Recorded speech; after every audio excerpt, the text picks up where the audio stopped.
You know, people always assume the scariest moments in life come with sirens, or screaming, or some kind of dramatic build-up.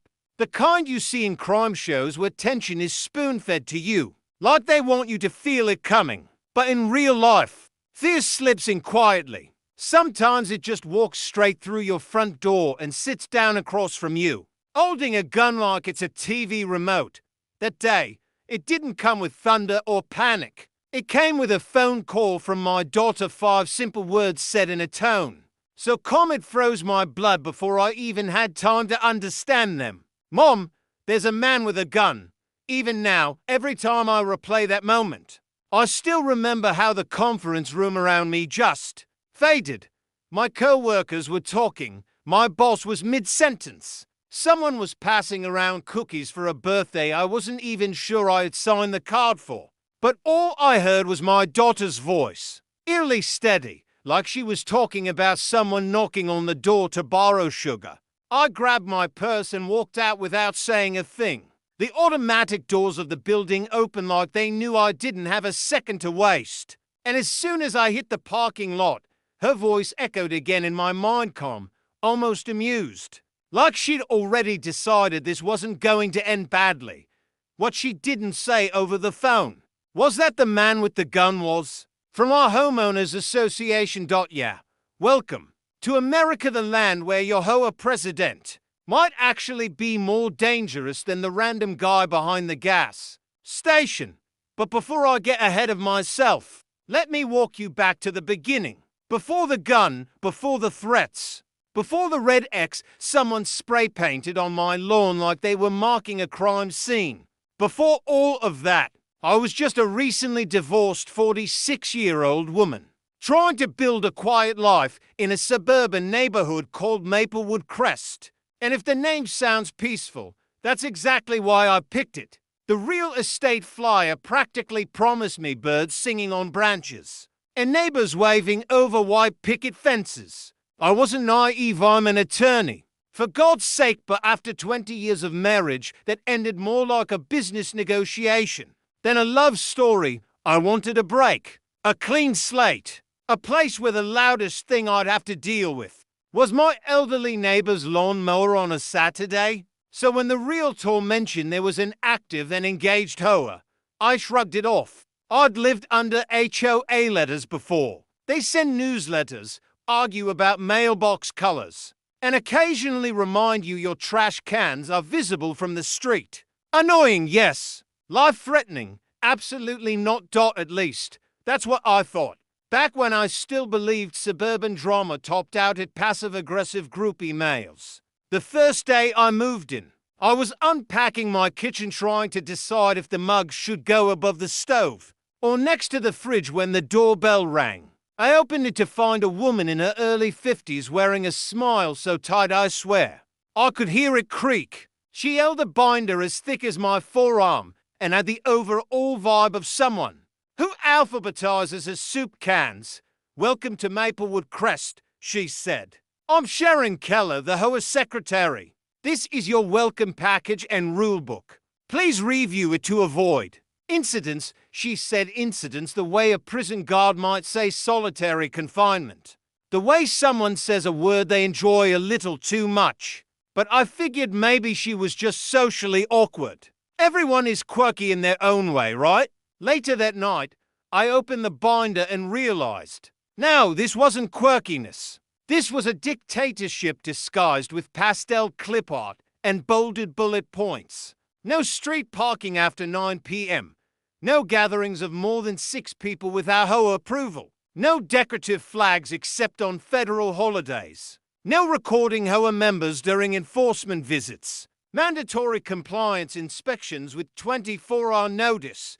That one made me laugh out loud. Then I laughed again, slower, because my lawyer brain whispered, "This is not only unenforceable, this is bordering on illegal." But I set it aside. I didn't move there to fight. I moved there to breathe.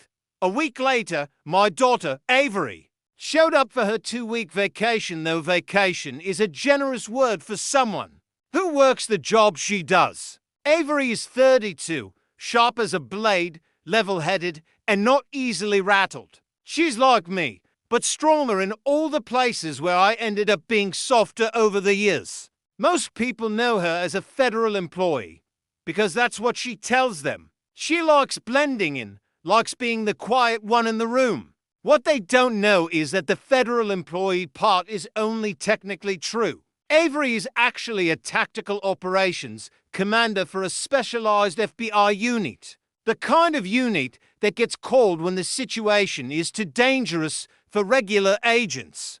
But she never introduces herself that way because she prefers her life simple, quiet, which is ironic given everything that ended up happening. The morning after she arrived, she and I were sitting on the porch with coffee when a thin elderly woman with a short bob haircut shuffled over from the house next door. Her name was Marjorie, and she introduced herself as if she had been waiting by the window for the perfect moment to strike. "You must be the new lady who bought the Dawson place," she said, her eyes twinkling with mischief. "And this must be your daughter. Welcome to the kingdom." "The kingdom?" I asked. "Oh yes," she chuckled. "Maplewood Crest, the land of rules, fines, and grown adults who think their HOA badge gives them police powers." Avery raised a brow. "Is that a real badge?" Marjorie leaned in. "Not legally, dear. But don't tell him that. Him turned out to be Ronald Bishop, our HOA president, a retired police officer who had apparently been nudged into early retirement after a string of internal affairs complaints. According to neighborhood gossip, the HOA was his second chance at running a fiefdom, and his right-hand man enforcer was Dale Pearson, a wannabe security officer who took his job too seriously and had a chinstrap beard so uneven it should have been a crime on its own.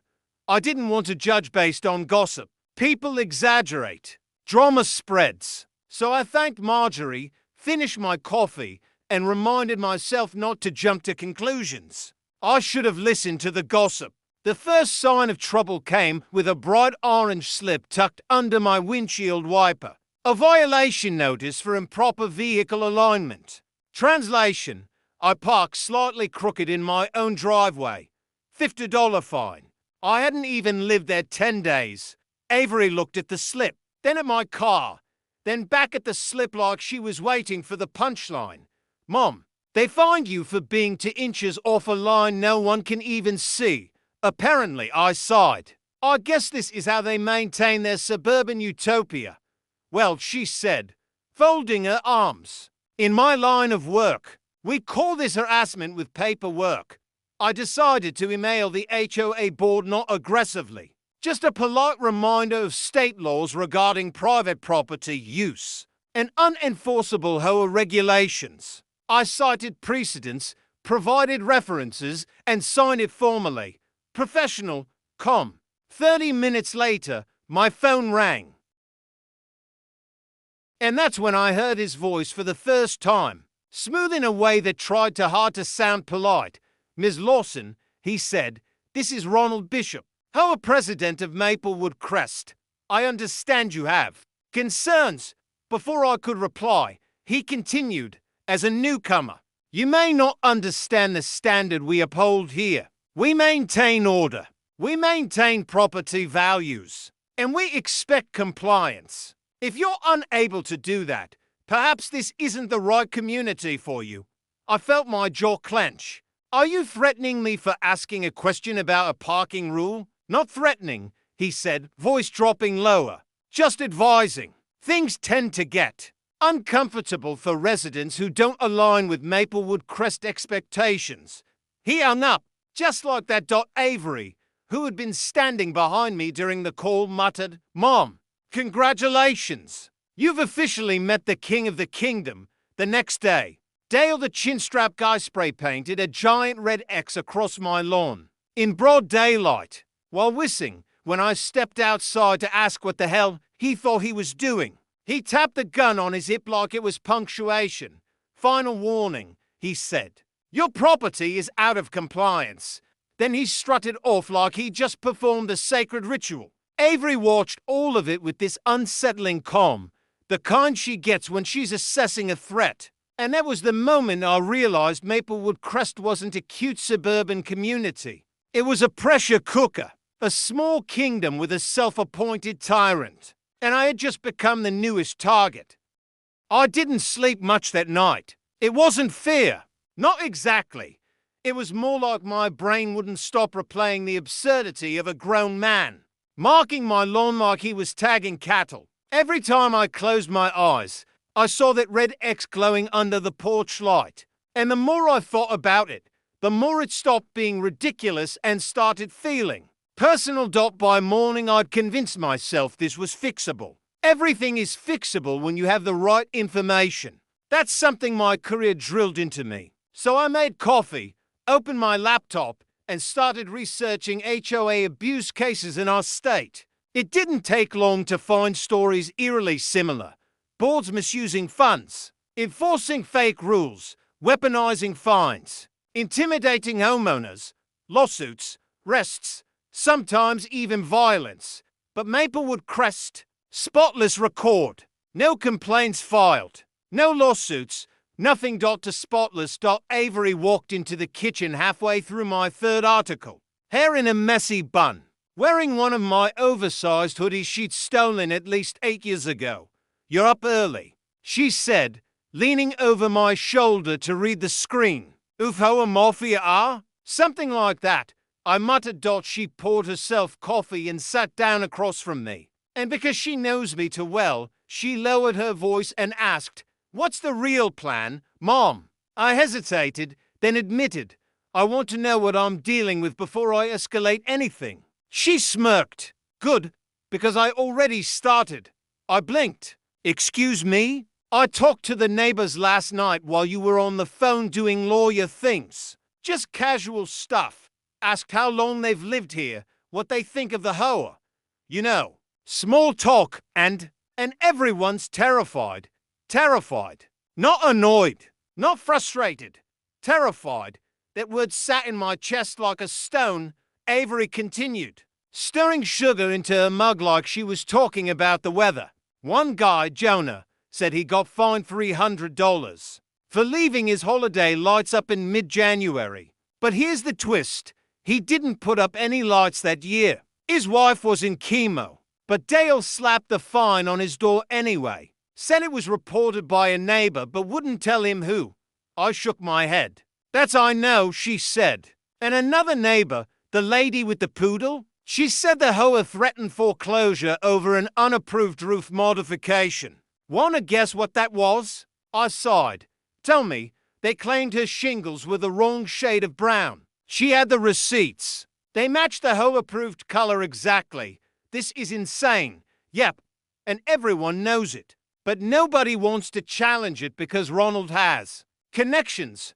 I raised a brow. "What kind of connections?" Avery leaned back, tapping her fingers on the mug. "The kind that used to get him out of trouble when he was still on the force. The kind that involved favors, pressure, old buddies who owe him, old buddies he keeps quiet. And Dale is just the muscle. He's all ego and insecurity wrapped around a gun. Perfect," I muttered. "Just perfect, as if on cue." There was a sharp knock at the door, not polite, not neighborly, 3 short. Hard raps that sounded like someone trying to warm the wood. Avery and I exchanged a look. I opened the door.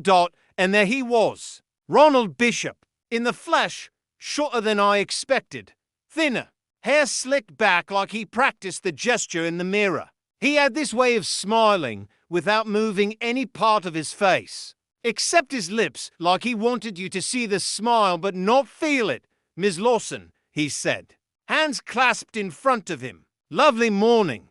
What do you want?" He tilted his head slightly. "I came to discuss your concerns and to remind you that Maplewood Crest thrives when residents cooperate with reasonable expectations." I leaned against the doorframe, arms crossed. "Spray painting my lawn is reasonable to you?" His smile didn't move. "You were warned multiple times about compliance. I was fined once for parking crooked. That was one of several issues," he said smoothly. "We operate on a tiered infraction system, a system that isn't listed in your own documents." I replied, for the first time. His face twitched, not much, but enough for me to know I'd hit something. Before he could recover, Avery stepped beside me, her tone polite but pointed. Sir, under state statute for to be, you're required to provide written justification for any sanctions, including fines. Has that documentation been provided? He glanced at her, eyes narrowing a fraction. And you are? Her daughter, he said. The way someone says when they spot an obstacle they didn't plan for. Well, Miss Avery corrected. His jaw flexed. Ms. Lawson, this is a private matter between homeowners and the board. Outsiders, I'm staying here. I'm not an outsider. He took a slow breath, straightened his shirt sleeves, then looked back at me. I hope this doesn't escalate, Ms. Lawson. New residents sometimes misunderstand how things work here. But trust me, everything we do is for the good of the community. And threatening people is part of that good? He smiled again, that strange, plastic smile, and stepped back from the door. Welcome to Maplewood Crest, he said quietly. I hope you enjoy your stay. When he walked away, Avery whispered, I swear, if he had a cape, that man would have flicked it dramatically just now. Despite everything, I laughed. A small one. But it helped out by the afternoon. The red X was still on my lawn, a bright, angry reminder. So Avery and I walked over to introduce ourselves properly to the lane's residents. Not as nosy newcomers, not as investigators, just people trying to understand the community. That's how we met Leela Potts. Leela was probably in her 60s, tiny, with weary grey curls and a voice like she laughed more often than she cried, or at least used to. Her house was neat but worn, like she maintained everything herself. When we knocked, she opened the door and froze the moment she saw me. Oh, you're the new homeowner, she whispered. Yes, I said gently. I'm Nora. She swallowed hard and stepped aside. Come in, quickly. Her living room smelled like cinnamon and fresh paint, but her hands were shaking. Avery noticed immediately, nothing gets past her, and lowered her voice. Are you okay? Leela nodded to Fast. You moved into the Dawson house, and I'm glad you did. You seem like good people. I was worried who'd buy it after. She drifted off. After what? I asked, her eyes lifted, sad and haunted. After the Hoa forced the Dawsons to sell. She sat down heavily, motioning for us to join her. They find them constantly. Every week, something new. They said the Dawsons' fence was too high, but it wasn't. They said their deck railings weren't up to code, but they were. They said their grass was too long, but it wasn't. And when the Dawsons pushed back, Ronald told them the Hoa had authority to initiate a lien. Avery frowned. They can't do that without legal grounds. I know, Leela whispered. But the Dawsons didn't. They were older, scared. And Ronald showed up with papers. Fake ones, claiming the HOA was beginning foreclosure proceedings. I could feel my pulse in my throat. Did they get a lawyer? I asked. They tried, Leela said. But before they could, Dale came by one night. He told them that if they didn't sell and move, bad things happened to stubborn people, and that their house wasn't worth losing everything. She closed her eyes. They moved out in 3 weeks. Avery leaned forward. Leela, why didn't anyone report this? Leela looked at us like we were children asking why the sky was blue. Because, she said softly, everyone here knows someone who had something ruined by the bishops. A job, a permit, a mortgage, a business license. And Ronald still has friends in places that matter. But that's illegal, I said. So are half the things they do, she replied. Illegality doesn't matter when the people you're hurting are too scared to speak. That sentence stuck with me. It sat in my chest and didn't leave by the time we left. The sun was low, the street was quiet, and the weight of what we'd learned hung over both of us. We walked back to my house in silence, each lost in our own thoughts. Finally, Avery said, Mom, yeah, we're not letting this go. I looked at her, at the determination in her jaw, at the exact same stubborn fire she inherited from me. No, I said quietly, we're not. And just like that, the The fight began not with a dramatic declaration or a heroic vow, but with two women walking back to a house marked with a red X, knowing damn well we were about to step into a war we never asked for. But sometimes life chooses your battles for you. And sometimes the monster in the dark isn't a stranger. Sometimes it's your hoa. You'd think after hearing a story like the one Leela told us, I would have marched straight into the hoa office and started flipping tables, like some suburban action hero. But the truth is, I just stood in my living room staring at the red X on my lawn through the window, feeling this strange cocktail of anger and disbelief swirling together like bad coffee. Avery was pacing behind me, arms crossed, muttering to herself like she was running tactical simulations in her head, which, in fairness, she probably was. Okay, she finally said, stopping like she'd reached a conclusion. We need a plan. I turned to her. I thought you were the plan. She smirked. Tempting, but no. I don't get to swooping guns blazing every time a middle-aged man with a clipboard gets power drunk. We do this clean, legal, smart, and we start with information. Fine, I sighed. Where do we get that? Everywhere, she said. Neighbors, cameras, old meeting minutes, public filings, financial records if we can find them. We're going to treat this like a case, Yeah, she said, grabbing her laptop. A corruption case. I stared at her for a long second before laughing. You really don't know how to vacation, do you? She shrugged. Most people go to the beach and get sunburned. I dismantle corrupt HOA letters. We all have our hobbies.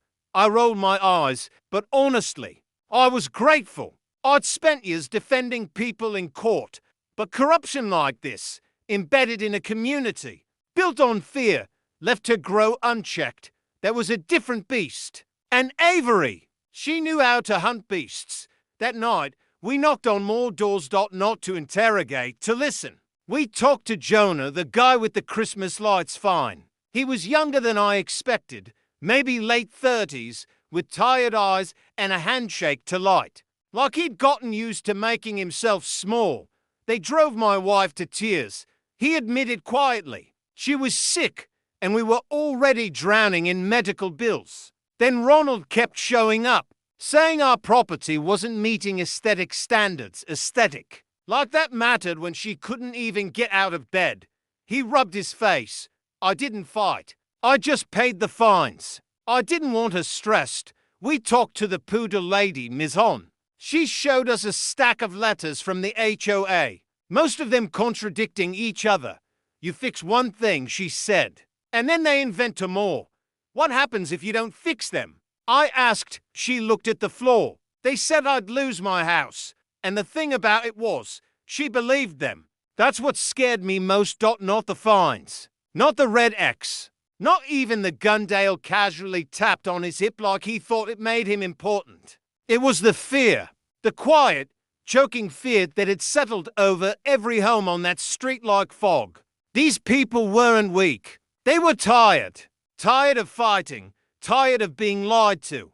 Tired of trying to protect the tiny piece of life they'd carved out for themselves. By the time we walked back home, I wasn't angry anymore. I was determined. And trust me, there's a big difference. A person who's angry might make mistakes. A person who's determined, they become inevitable. The next morning started with a surprise. Avery burst into my room holding a folder like she'd just robbed a bank. Mom, she said. Breathless, you need to see this. I sat up, rubbing my eyes. If that's a violation notice for how I slept, I'm moving to Canada. No, she said, climbing onto the edge of the bed. Better. Worse. Both. She opened the folder. It was full of financial statements. Our bank account summaries, payment logs, maintenance invoices, legal fee reports. How did you get these? I asked suspiciously. She shrugged with a level of innocence so fake it should have been a crime. Sharon dropped them. Dropped them? Okay, fine, she admitted. I may have politely approached her while she was carrying them from her car, and startled her so badly she dropped the whole stack. Avery, What? It worked? I sighed. As she didn't think that was suspicious. Mom, she's terrified of Ronald. Everybody is. She practically shoved the papers at me and told me to take them before someone saw. And you did. Of course I did. I tried to give her a disapproving look but failed. Because the moment I started flipping through those statements, any moral qualms vanished. The numbers didn't add up. Like, at all. Budget allocations were bloated beyond reason. Payments to a landscaping company that didn't exist. Maintenance purchases in triple quantities. Legal fees that were supposedly for community protections. Avery pointed to a line item. Look at this. $14,000 for security enhancements. What security enhancements? Dale's $60 belt holster? I stared. This is embezzlement. Bingo. And this, I said, flipping to another page. This looks like wire transfers to an LLC in his cousin's name. That's money laundering. We both sat in silence, letting the weight of it settle. This wasn't a petty tyrant with too much time and a laminated rulebook. This was a criminal enterprise disguised as a neighborhood association. Avery broke the silence first. You know what this means, right? That we need to call the state auditor. Mom, what? Mom, she repeated, leaning closer. This is federal. I exhaled slowly. I'm not dragging your job into this. You're not dragging anything, she said. My job walks into situations like this every day. Besides, she hesitated. I already talked to someone. You what? Relax, off the record. I just asked what jurisdiction this would fall under if someone theoretically had evidence. And they said if money is being funneled through interstate banks. And if threats or coercion are tied to financial extortion, that pushes it into federal territory. Fantastic. Just what I wanted in my peaceful new life. A federal crime ring in my subdivision. We spent the rest of the day gathering everything we could, not like detectives, like to women tired of being pushed. Avery reviewed the financial statements. I drafted a timeline of neighbor testimonies. We examined the red X and photographed it from every angle. We layered everything piece by piece like a puzzle, finally showing the full picture. By late afternoon, we had more evidence than half the corruption cases I'd seen in my career. And that's when the doorbell rang. Not a knock, not a tap. The doorbell, a polite sound, followed by something very impolite. Open the damn door, Nora. Ronald's voice. Avery looked at me. I looked at her. Neither of us moved. The doorbell rang again. I know you're in there. I saw the curtains move. Avery shook her head. Don't engage. She always says that. I whispered to myself. Don't engage. Don't react. Don't escalate. The thing is, I'm a lawyer. I'm literally built to engage. I walked to the door and opened it just enough to look through the crack. Ronald stood on the porch with that same tight, dead smile. Evening, Ms. Lawson, he said sweetly. To Sweetly, we need to talk. No, we really don't. His smile dropped. You've been asking questions. Yep, you've been knocking on doors. Also true. And you've been, his eyes narrowed, in possession of documents that do not belong to you. My heart stuttered. He knew. He didn't know how, but he knew. Avery stepped behind me, her voice like a blade. We're done here. Ronald's brows lifted. This doesn't concern you. It concerns everyone you've intimidated, Avery said. And it sure as hell concerns me when you show up on my mother's porch like a wannabe mob boss. His gaze sharpened, but he kept his tone syrupy. If you to know what's good for you, you'll drop this. The hoa has authority you don't understand. You mean the authority you invented? I shot back. Careful, he said softly. You're new. You don't know the rules, though. I know the rules, I said. I just don't follow illegal ones. His jaw twitched. He stepped closer. That's your last warning. Before I could respond, Avery stepped between us, and something in her posture changed, subtle, but unmistakable. She wasn't my daughter in that moment. She was the tactical commander. Step off the property, she said quietly. Now, for the first time, Ronald hesitated. Not long, half a second, but it was the first real crack in his confidence I'd seen. He took a slow step back. This isn't over. He hissed. Avery smiled. Oh, honey, for you, it absolutely is. He left, but the wall didn't. The moment the door closed, I leaned against it, trying to steady my breathing. Avery rested her hand on my shoulder. You okay, Mom? No, I whispered. But I'm ready, she nodded once. Good, because tomorrow we go on offense. And let me tell you, going on offense against an Hoa president who thinks he's untouchable, that's the kind of story nobody believes until they see the ending. If you've never had a man point a gun at you inside your own house, a place you painted, decorated, cleaned, laughed in, cried in, let me tell you, there's something uniquely violating about it. Not dramatic dash violin dash and dash the dash background violating. No, it's quieter than. That's smaller. It's the feeling of every safe thing inside you suddenly sitting on her. Trapdoor Ronald stood there at the edge of the living room, sweating like he'd run a marathon even though he'd only walked 10 feet. The gun shook in his hand, which would have been reassuring if not for the fact that terrified men make the worst decisions. Sit, he barked, waving the gun toward the couch. Avery didn't sit. Of course she didn't. She planted herself in front of me like a human shield with a death wish. Put it down, she said calmly. This isn't going to go the way you think. Oh, I know exactly how it's going to go, he snapped. You're going to hand over every piece of evidence you stole. You're going to delete every recording. And you're going to sign a statement admitting you tampered with HOA property. His eyes flicked toward me. And you, he pointed the gun directly at my chest. You're going to resign from the neighborhood association and sell this house before you poison the rest of the community. Now, old me, the woman who just wanted fresh paint and a new start, she might have folded. She might have panicked or begged or tried to reason with him. But the me standing there in that moment, the one who'd listened to story after story of people being broken, the one who'd watched a red X brand itself into her yard, the one who saw her daughter step between her and danger without hesitation. No, that woman didn't fold.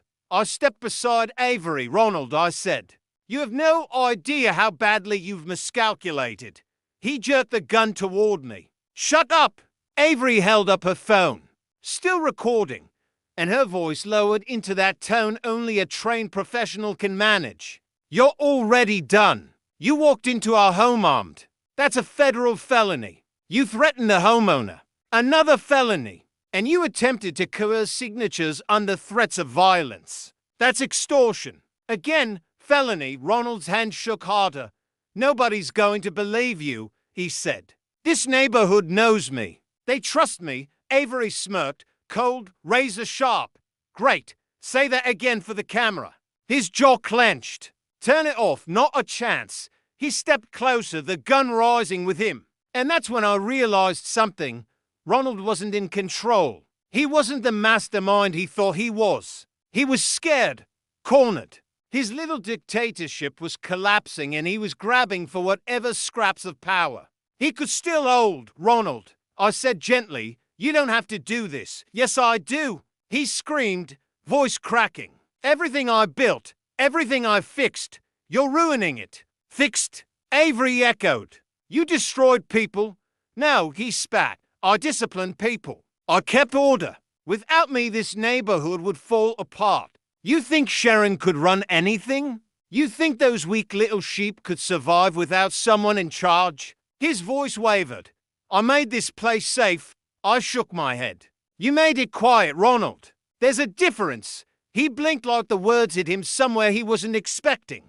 And then the back door creaked. We all froze. Footsteps, heavy ones. And then, dropped the weapon, a voice from behind him. Ronald spun instinctively, gun whipping toward the noise. And that's when Avery moved.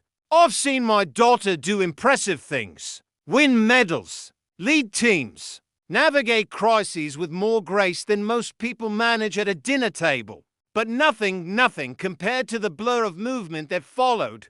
She lunged, grabbed Ronald's wrist, twisted, forced his arm down, kicked his knee out, wrenched the gun free. It was 1 second, maybe 2, and suddenly Ronald was on the floor, face pressed against the hardwood, hands behind his back, Avery planting one knee between his shoulder blades. The backdoor figure stepped into view. Tall, steady, tactical gear. Avery exhaled. Nice timing, she said. The man nodded. Traffic. I looked between them. Who my partner, she said quickly. He was already on his way. So that's who she'd texted. He cuffed Ronald, read him his rights, and hauled him upright. Ronald sputtered halfway through.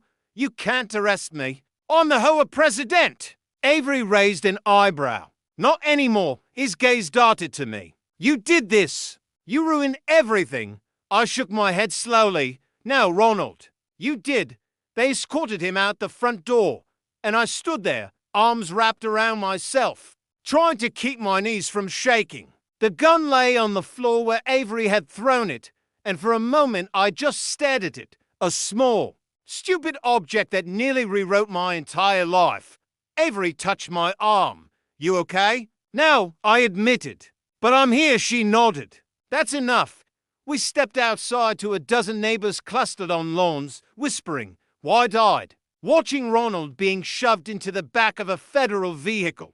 And then something happened I didn't expect. People started clapping. Not loud, not cheering, just a soft, collective exhale of relief in the shape of applause. Like they'd been holding their breath for years. Ms. On cried. Jonah hugged his little boy. Even grumpy old Mr. Dorker cracked a smile. For the first time since I moved in, the neighborhood felt like a neighborhood. Sharon appeared at my side. You did it, she whispered. I squeezed her hand. No, we did. Avery nodded respectfully at her. The evidence you saved made all the difference. Sharon's chin trembled. I was so scared. You were brave, Avery said. Braver than you think. The days that followed were a blur. Federal agents interviewed half the neighborhood. Dale was arrested within 24 hours. Found hiding in a storage locker behind a bowling alley, which honestly felt a little too on-brand. Subpoenas went out. Financial accounts were seized. The illegal LLC was dissolved before noon. The falls was swift, efficient. I almost felt bad watching Ronald's little empire crumble like wet cardboard. Almost. A temporary oversight committee was installed, and by temporary, I mean the neighbors elected literally anyone who wasn't corrupt. Sharon became interim treasurer. Jonah handled communications. And somehow, don't ask me how, I became acting president. I tried to decline. I really did. But the neighbors insisted. You fought for us, they said. You listened. You didn't bend. And yeah, okay. Maybe a part of me was proud. A part of me remembered how small everyone had looked when they talked about Ronald's rules. A part of me wanted to make sure nobody ever felt that small again. So I took the role. Just until elections. Just until things stabilized. That's what I told myself anyway. Avery extended her leave for 1 more week, which for someone in her line of work is basically the romantic comedy equivalent of renting a cottage by the sea. We sat on my back porch the night before she headed home, drinking hot chocolate and watching the neighborhood lights flicker on one by one, you know. She said, nudging me with her shoulder, you handled yourself pretty well. I handled nothing, I said. You tackled a gunman. Yeah, she said, smirking, but you held the line. You stood up to him long before I got here. I shrugged. I just got tired. That's where courage usually starts, she said softly. Not with bravery, with exhaustion. People finally hitting the point where they say enough. I looked at her. When did you get so wise? She grinned. Government training. Lots of PowerPoint slides. We laughed for a moment. Everything felt light. Then Avery grew quiet, glancing around the yard where the red X had once been. You gonna stay here? She asked. Of course, I said. Why wouldn't I? She shrugged. I don't know. Some people run after something like this. I'm not running, I said. This is my home. And now it actually feels like one. She smiled that soft, almost sad smile she gets when she's proud but trying not to be sentimental. Well, she said, "Just remember, you ever get another Hoa dictator trying to take over the suburbs, you call me. I'll add you to speed dial. You better." She hugged me tight. It wasn't a normal hug. It wasn't a goodbye. It was a promise, one I didn't know I needed until she gave it.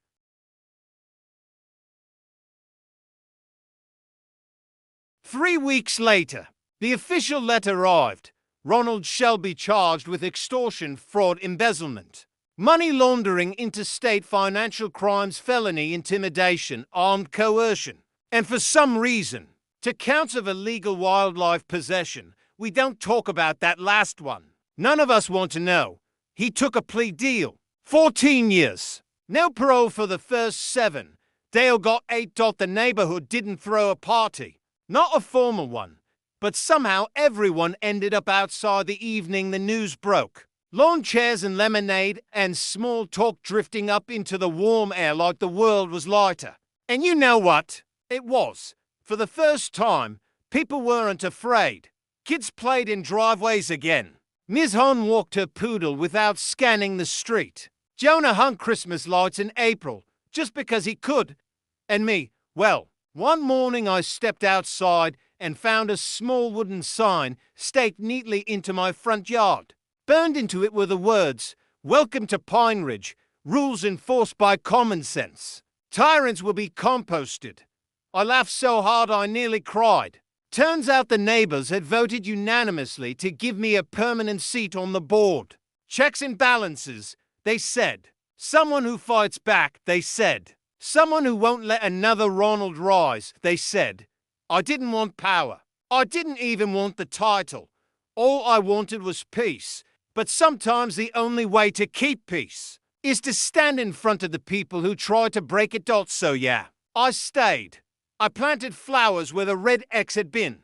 I repainted the front door the exact shade of blue I'd always wanted. I made this house mine in a way nobody could ever erase again. And every so often, maybe once a month, I get a text from Avery. Usually just 5 words. Need me to visit again. And I always send the same reply. Not yet. But keep your bag packed. Because life has taught me something simple. Something small but true. Peace isn't the absence of trouble. Peace is knowing you have the people and the courage to face it. And as long as this neighborhood stays honest, as long as folks keep speaking up, as long as power stays shared, we'll be okay. But what about you? Yeah, you, listening to this right now. If something like this happened in your neighborhood, if someone abused power, manipulated people, controlled a community through fear, would you fight back? Would you speak up? Or would you stay quiet to keep the peace? Tell me in the comments, where do you draw the line between keeping order and keeping people safe? I'm curious, really curious, because these little battles, they say a lot about who we are. And honestly, I think this is a conversation worth having.